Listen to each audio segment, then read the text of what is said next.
آج میں آپ کے لیے ایک امید کا پیغام لے کر آئی ہوں۔ ایسے ہنستے چہرے بھی جو بظاہر خوش دکھائی دیتے ہیں، لیکن خدا جانتا ہے کہ دلوں کی کیفیت اور دلوں کی حالتوں سے وہ واقف ہے، کہ بہت سی جانیں ایسی ہیں جنہیں آج امید کے پیغام کی ضرورت ہے اور جنہیں آج تسلی کے پیغام کی ضرورت ہے۔ یشوع کی کتاب کا آغاز موسیٰ کی وفات سے ہوتا ہے۔ جیسے کہ ہم نے پڑھا پہلی ہی آیت میں، خدا اپنے بندہ سے جب ہم کلام ہوتا ہے تو اسے بتاتا ہے کہ اب میرا بندہ موسیٰ مر چکا ہے، وہ وفات پا چکا ہے۔ یقیناً موت ایک حقیقت ہے جس سے کوئی شخص انکار نہیں کر سکتا۔ یہ ایک اٹل حقیقت ہے اور ہر کسی کو اس کا سامنا کرنا پڑتا ہے۔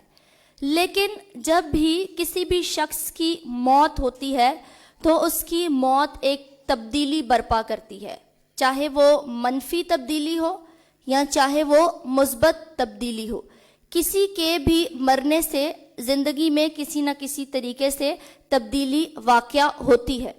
اور یہاں پر یشوع کی کتاب میں ہم دیکھتے ہیں کہ جب خداون کا بندہ جسے اعزاز حاصل تھا، ایک لقب حاصل تھا کہ خدا بارہا اسے اپنا بندہ کہہ کر بائبل مقدس میں پکارتا ہے، جب وہ اس دنیا سے رحلت فرما گیا تو میں یہ سمجھتی ہوں کہ ایک مثبت تبدیلی سامنے رونما ہوئی، اور وہ تھی یشوع کی قیادت۔ کسی کے بھی مرنے سے خدا کا کام نہیں رکتا۔ اگرچہ موسیٰ نے بڑی جانفشانی کے ساتھ اور بڑی ایمانداری کے ساتھ خداون کے کاموں کو سر انجام دیا، اور جو کچھ ذمہ داریاں خدا نے اپنے بندہ موسیٰ کے کندھوں پر رکھی تھیں، موسیٰ نے اسے بخوبی نبھایا۔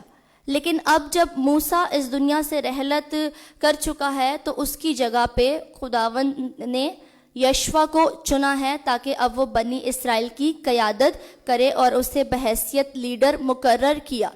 لیکن یہ جو قیادت ہے یہ کوئی خدا کا اتفاقی فیصلہ نہیں ہے کہ ایک دم سے خدا نے سوچا کہ اگر موسیٰ مر چکا ہے تو میں یشوع کو جو ہے وہ سیکنڈ لائن پر کھڑا کر دوں۔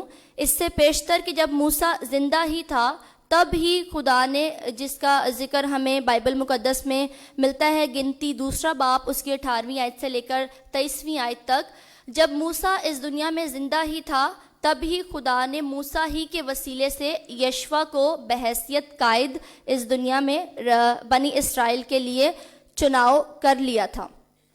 اور اس کے بعد ہم دیکھتے ہیں کہ جو یشوع ہے اس کا اصل نام ہوسیہ تھا۔ موسیٰ نے اس کا نام ہوسیہ سے تبدیل کر کے اس کا نام یشوع رکھا، جس کا ذکر ہمیں گنتی 13واں باب اور اس کی 16ویں آیت میں ملتا ہے۔ اور یہ نام کی تبدیلی جو ہے وہ یشوع کی اس مشن کی بنیاد پر تھی جو مشن خدا نے اب یشوع کو دیا ہے۔ اور وہ مشن کیا ہے؟ وہ مشن یہ ہے کہ بنی اسرائیل کو اب اس ملک موعودہ میں، اس وعدے کی سرزمین میں یشوع نے پہنچانا ہے جس کا وعدہ خدا نے اپنی قوم سے کر رکھا تھا۔ اس کتاب کے پس منظر سے بھی ہم بخوبی واقف ہیں، کیونکہ بچپن سے ہم سیکھتے آ رہے ہیں۔ بنی اسرائیل کی کہانی ہمیں زبانی یاد ہے، لیکن پھر بھی دہراتی چلوں گی کہ جب بنی اسرائیل مصر کی غلامی میں تھی اور اس نے چلایا اور خداون کی حضوری میں فریاد کی تو خدا نے اپنے لوگوں کی فریاد کو سنا، اور اس کے بعد خدا نے موسیٰ کو مقرر کیا تاکہ وہ اسے بیابان میں، اسے ملک مصر سے نکال کر، جو کہ غلامی کا گھر تھا، وہاں سے نکال کر ملک موعودہ میں یعنی کہ ملک کنعان میں پہنچائے۔ اور ہم دیکھتے ہیں کہ پچھلی کتابوں میں بیابانی سفر ہمیں پڑھنے کو ملتا ہے، اور اس بیابانی سفر میں ایک سچائی ہمارے سامنے ابھر کر آتی ہے کہ بہت سے لوگ جو بڑے جوش و خروش سے مصر کی غلامی سے آزاد ہوئے تھے اور خدا کی فتح مندی کے نعرے مارتے ہوئے غلامی سے آزاد ہونے کے باوجود بھی اپنی منزل تک نہ پہنچ سکے، جس کا سبب ان کی نافرمانی اور ان کی کم اعتقادی تھی، جس کا ذکر ہمیں عبرانیوں 3 باب 19ویں آیت میں ملتا ہے کہ وہ اپنی کم اعتقادی کے سبب سے اس ملک موعودہ میں نہ پہنچ سکے۔ یہ صرف ہم پس منظر دیکھ رہے ہیں کہ کس طریقے سے پچھلے دور میں جو ہے وہ پچھلے دنوں میں یا پچھلے سالوں میں ملک مصر کی غلامی کے بعد ایک سخت سفر، بیابان کا سفر جو ہے وہ ان کو ہو کر اس میں سے گزرنا پڑا، اور اب یہ قوم تیار ہے کہ اس فتح کو للکارے اور اسے جا کر اس ملک کو جا کر حاصل کر لے جس کا انتظار انہیں کئی سالوں سے تھا، اور 40 سال بیابان میں انہوں نے صرف اس ملک میں جانے کے لیے آوارہ گردی بھی کی اور در بدر بھٹکے، لیکن تو بھی خدا ان کے ساتھ تھا۔ لیکن آج کا جو فوکس ہے وہ یشوع کی لائف پر ہے۔ جب میں غور کر رہی تھی کہ یشوع کی لائف پر اگر ہم غور کریں تو یہ پہلی بار ہے جب براہ راست خداوند اپنے بندہ یشوع سے ہم کلام ہوا ہے۔ اس سے پہلے بھی خدا ہم کلام ہوتا رہا تھا اپنے لوگوں سے، لیکن وہ موسیٰ کے ذریعے سے تھا، لیکن یہ پہلی بار ہے جب خداوند نے یشوع سے براہ راست کلام کیا ہے اور اسے تقویت بخشی ہے۔ جیسا کہ ہم سب جانتے ہیں کہ انسان جو ہے وہ روح، جان اور بدن کا مرکب ہے۔ انسان روح، جان اور بدن سے مل کر بنا ہوا ہے۔ روح، ہم جانتے ہیں کہ ہم سب کے اندر ایک ایک روح ہے جو مرنے کے بعد واپس آسمان پر چلی جاتی ہے، اور یہ بدن، یہ فزیکل باڈی جس کو ہم دیکھ سکتے ہیں، جسے ہم چھو سکتے ہیں۔ لیکن جان میں ہماری عقل، مرضی اور جذبات پائے جاتے ہیں، یعنی جان سے مراد ہماری باطنی انسانیت ہے، جس میں ہمارے احساسات، جس میں ہمارے جذبات جو ہیں وہ پائے جاتے ہیں۔ اگر یشوع کی زندگی پر غور کیا جائے، یشوع جسمانی اعتبار سے ایک طاقتور انسان تھا۔ کیوں طاقتور انسان تھا؟ کیونکہ یشوع جنگجو سپہ سالار تھا، اور جو جنگ میں اترتے تھے وہ یقیناً فزیکلی کیا ہوتے تھے؟ اسٹرانگ ہوتے تھے۔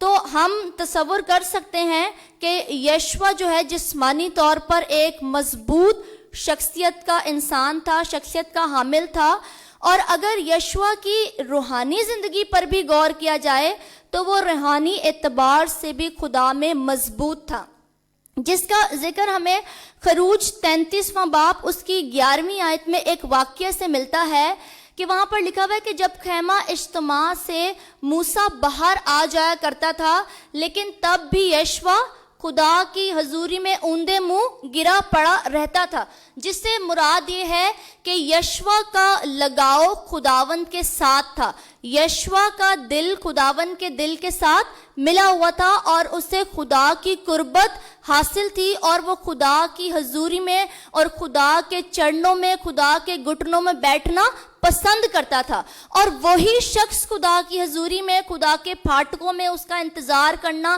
اس کے اوندے منہ گرنا پسند کرتا ہے، اس کی حضوری میں اوندے منہ گرنا پسند کرتا ہے، جو اس کے کیا ہوتا ہے؟ قریب ہوتا ہے، یا جو روحانی اعتبار سے زور آور ہوتا ہے۔ تو یشوع کی جسمانی زندگی اور روحانی زندگی بائبل مقدس اس بات کا ثبوت دیتی ہے کہ یشوع جسمانی اعتبار سے اور روحانی اعتبار سے ایک مضبوط انسان تھا، ایک مضبوط شخص تھا۔ لیکن میں تصور کی آنکھ سے یہ دیکھ سکتی ہوں کہ شاید میرے نظریے کے مطابق یشوع باطنی انسانیت میں اس طور پر اب تک مضبوط نہیں تھا جس طور پر اسے ہونا چاہیے تھا، اور یہی وجہ ہے کہ آج جب خدا پہلی بار اسے ہم کلام ہو رہا ہے تو خدا نے کوئی اور دوسری ڈیوائن انسٹرکشنز، الہی ہدایات اسے نہیں دی کہ تو نے ایسا کرنا ہے، تو نے ویسا کرنا ہے، ایسے لے کر جانا ہے، لوگوں کو ایسے جماعت کو اپنے پیچھے فالو کروانا ہے۔ کوئی اور چیز، دوسری تیسری چیز خدا نے اسے فوکس ضرور بتایا کہ تیری منزل کیا ہے؟ ملک موعودہ ہے، اور تو نے اس جو میری کلیسیا ہے یا جو میری لوگ ہیں، میری جماعت ہے جنہیں میں نے چنا ہے، اور اپنے بندے کے وسیلے سے جن سے میں نے وعدہ کیا تھا کہ میں تمہیں اس ملک ملک میں پہنچاؤں گا. لیکن اس کے علاوہ خدا بار بار ایک ہی بات پر فوکس کر رہا ہے. اور وہ کیا فوکس ہے؟ کس چیز کا کلام کر رہا ہے خدا؟ کہ تو کیا ہو جا؟ مضبوط ہو جا. نہایت کیا ہو جا؟ دلیر ہو جا، مضبوط ہو جا، حوصلہ رکھ، خوف نہ کر، بے دل نہ ہو، کیونکہ میں تیرے ساتھ ہوں. میں یہ سمجھتی ہوں اگر یہ باطنی انسانیت میں اتنا مضبوط شخص ہوتا تو شاید خدا کے کلام کرنے کا فوکس موضوع کچھ اور ہوتا. لیکن خدا کیونکہ انسان کی شرست سے واقف ہے، انسان کی کمزوریوں سے اور اس کی جتنی بھی سٹرینتھس ہے اس سے بھی واقف ہے. اس لیے جب خدا پہلی بار اس سے ہم کلام ہوا ہے تو خدا کا فوکس یہی تھا کہ ڈسکریج نہ ہو بلکہ بی انکریجڈ. اور جب ہم اس لفظ پر، حوصلے لفظ پر غور کرتے ہیں تو انگریزی زبان میں اس کے لیے ورڈ کریج استعمال ہوا ہے. اور کریج کیا ہے؟ حوصلہ مندی، کسی بھی چیز کو کرنے کی دلیری. کریج سے پہلے کریج جس لفظ سے نکلا ہے کور سے، اور کور ایک لاطینی زبان کا لفظ ہے جس سے مراد ہے دل، ہارٹ.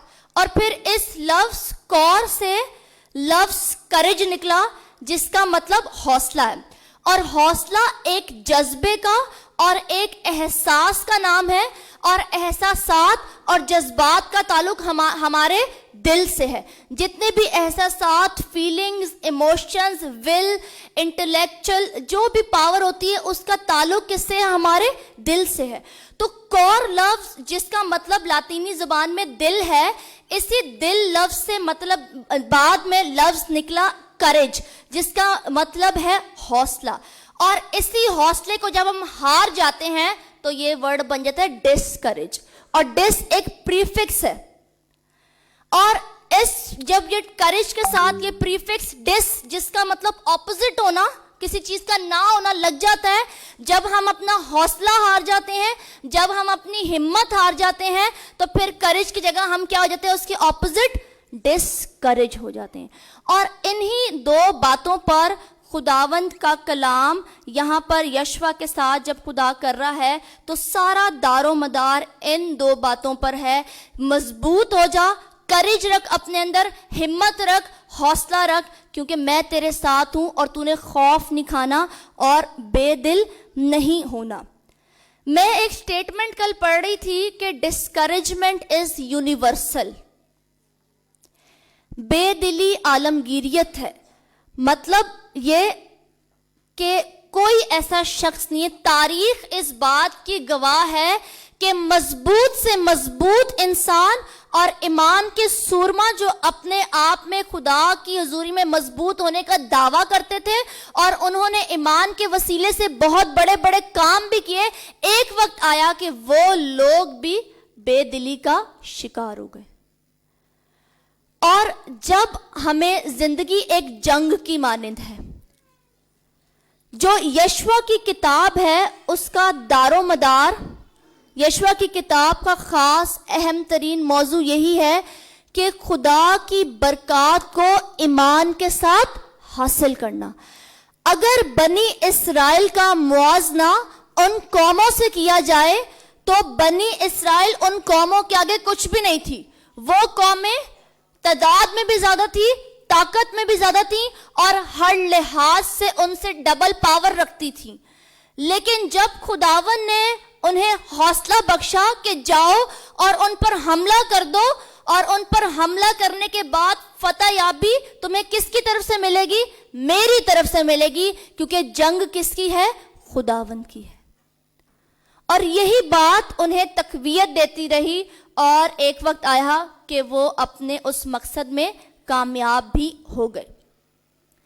زندگی بھی ایک جنگ ہے اور اس دنیا میں رہتے ہوئے بہت سارے مسائل سے انسان درپیش ہوتا ہے.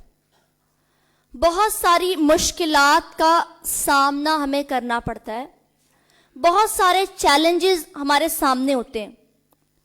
اور چیلنج کسی بھی طرح کا ہو، شیطان کا اور ابلیس کا سب سے بڑا حملہ یہی ہے کہ انسان کے حوصلے کو وہ توڑ دے. کیونکہ جہاں انسان کا حوصلہ ٹوٹتا ہے وہاں انسان کی ہر طرح کی ایبلٹیز، ہر طرح کے ٹیلنٹ، ہر طرح کی طاقت بھی بے دلی کے آگے سر جھکا دیتی ہے۔ اس لیے ابلیس کا سب سے بڑا جو ہتھیار ہے وہ یہی ہتھیار ہے کہ کسی بھی انسان کو کسی بھی کام کرنے سے اس کے حوصلے کو توڑا جائے، اسے بے دل کر دیا جائے، اسے خوف زدہ کر دیا جائے اور اسے اس شکنجے میں مبتلا کر دیا جائے کہ شاید میں اس کام کو کرنے سے یا میں اپنے اس موقف کو حاصل کرنے سے، اس کام کی تکمیل میں اس کو کرنے سے قاصر رہوں گا۔ اور خدا کو بھی یہی امکانات تھے کہ شاید آگے آنے والے دنوں میں ابلیس یشوع کو کیا کر دے؟ ڈسکریج کر دے، یا لوگ یشوع کو ڈسکریج کر دے۔ اس لیے خدا نے اپنے بندہ کو تقویت بخشی اور زور بخشا کہ تو نہایت ہی، تھوڑی سی دلیری کی بھی ضرورت نہیں تھی اسے، کس طرح کی دلیری، ایک سپرلیٹو ڈگری لگی ہوئی ہے، نہایت ہی کیا ہو جا؟ دلیر ہو جا۔ خدا کے کلام کا جو ایک ایک لفظ ہے وہ بھی غور طلب ہے اور وہ بامعنی ہے۔ کوئی بھی لفظ یہاں پر جب کسی بات پر بار بار فوکس کیا جاتا ہے تو اس کا مطلب ہے کہ وہ چیز غور طلب ہے۔ اور خدا اپنے بندے کو بار بار اوپر بھی فرمایا ہے دلیر ہو جا، مضبوط ہو جا، پھر خدا اسے ریمائنڈ کرا رہا 9ویں آیت میں، کیا میں نے تجھے حکم نہیں دیا کہ دلیر ہو جا، مضبوط ہو جا، خوف نہ کھا۔ الگ الگ الفاظوں میں بار بار بات ایک ہی کہی جا رہی کہ اپنا دل نہ ہارا جائے، کیونکہ جہاں انسان اپنا دل ہار جاتا ہے وہاں وہ کچھ بھی نہیں کر سکتا۔ بائبل مقدس میں امثال کی کتاب اس کا 24واں باب اور اس کی 10ویں آیت میں لکھا ہوا ہے کہ جب مصیبت کے دن تو بے دل ہو جائے تو تیری طاقت بہت کم ہے۔ جنگ لڑنے کے لیے کس چیز کی ضرورت ہوتی ہے؟ مضبوطی کی ضرورت ہوتی ہے، طاقت کی ضرورت ہوتی ہے، زور کی ضرورت ہوتی ہے، دلیری کی ضرورت ہوتی ہے۔ جہاں انسان کا دل ہی انسان کا ساتھ نہ دے تو وہ جنگ کیسے لڑے گا؟ اور دنیا کی جنگ بھی بہت بڑی جنگ ہے، بہت سارے مسائل جن میں سے ہم ہو کر گزر رہے ہوتے ہیں، صرف اور صرف بے دلی کا شکار ہونے کے سبب سے ہم ہار کو قبول کر لیتے ہیں اور جیت جو ہمارے سامنے ہوتی ہے اسے ہم لوز کر جاتے ہیں۔ سوال تو یہ پیدا ہوتا ہے کہ ہم کیوں ڈسکریج ہوتے ہیں؟ کیا وجہ ہے جہاں ہم اپنا حوصلہ ہار جاتے ہیں؟ بہت ساری وجوہات ہو سکتی ہیں، بے روزگاری، غربت کی لعنت، بیماریاں، تنگ دستی، خواہشات کی تکمیل نہ ہونا، بہت ساری چیزیں جو ہمیں بے دل کرتی ہیں۔ لیکن جس بات پر خدا نے آج میرا فوکس لگایا ہے یا جس بات کو میرے دل میں ڈالا ہے وہ ہے تنہائی۔ جب انسان تنہا ہو جاتا ہے، مشکلات میں انسان کسی دوسرے شخص کی ساتھ کو، کسی دوسرے شخص کی رفاقت کا طلبگار ہوتا ہے، اور جب اسے کسی بھی طرح کی مشکل ہو، جب اسے کسی کا ساتھ حاصل نہیں ہوتا تو وہ بے دل ہو جاتا ہے۔ اور یہی سبب ہے کہ خدا جو ہے وہ یشوع سے کہہ رہا ہے کہ کون تیرے ساتھ ہے؟ میں تیرے ساتھ ہوں۔ کیوں خدا نے کہا تھا کہ آدم کا اکیلا رہنا اچھا نہیں؟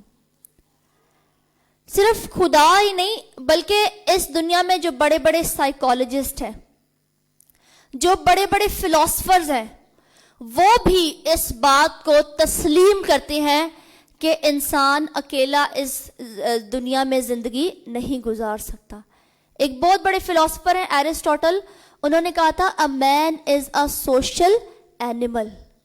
اسے ہر وقت سوسائٹی کی، اسے ہر وقت کسی نہ کسی کی فیلوشپ کی ضرورت ہوتی ہے، اور انسان کی یہی خطا سمجھے یا یہی کمزوری سمجھے کہ وہ ایکسپیکٹ کرتا ہے، وہ توقع کرتا ہے کہ میرے مشکل وقت میں، میرے برے وقت میں جب میں جنگ لڑ رہا ہوں تو اس جنگ میں مجھے اس شخص کا ساتھ درکار ہے اور یہ میرا ساتھ دے گا یا دے گی۔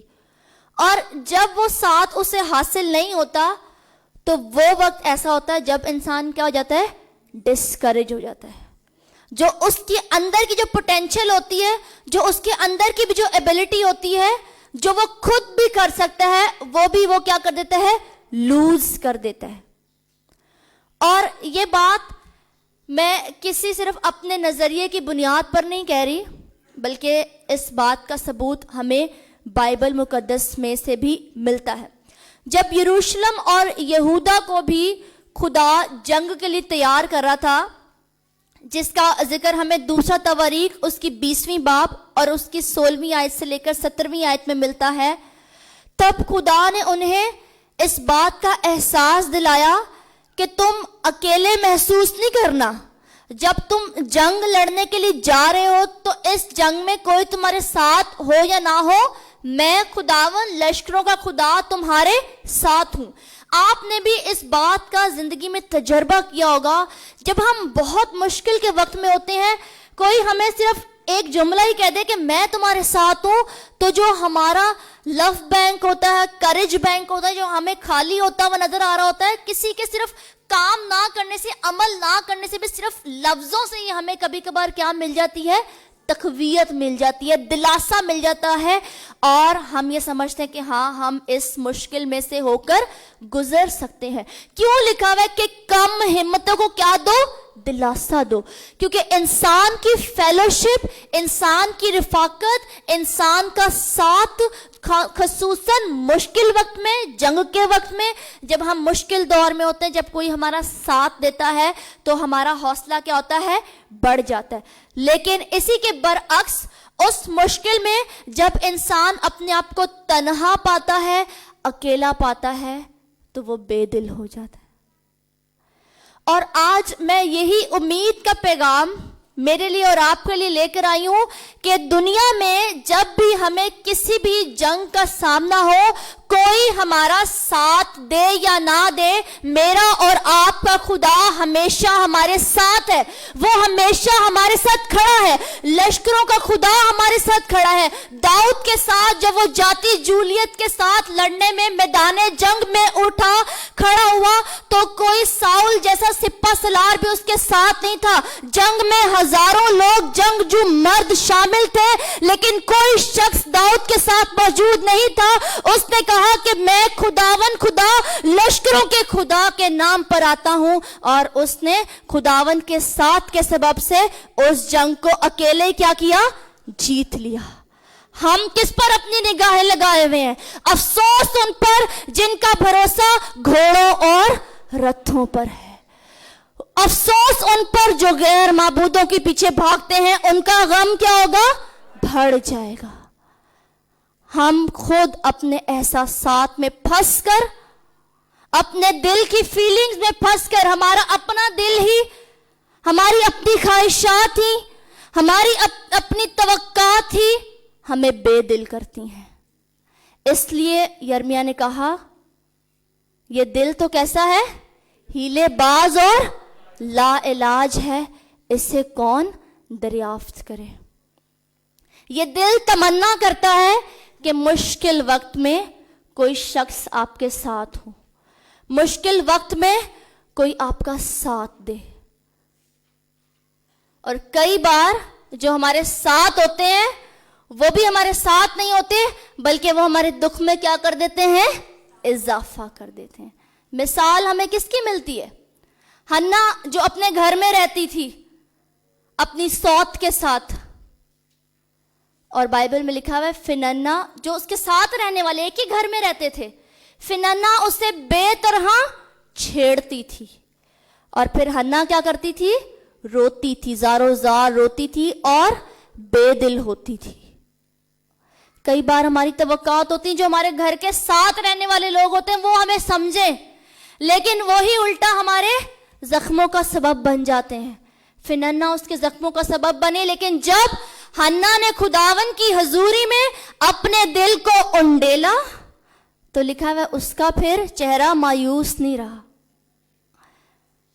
کوئی ہمارے مشکل وقت میں, وہ بانجھ پنے کا وقت ہو, وہ بے روزگاری کا وقت ہو, وہ بیماری کا وقت ہو,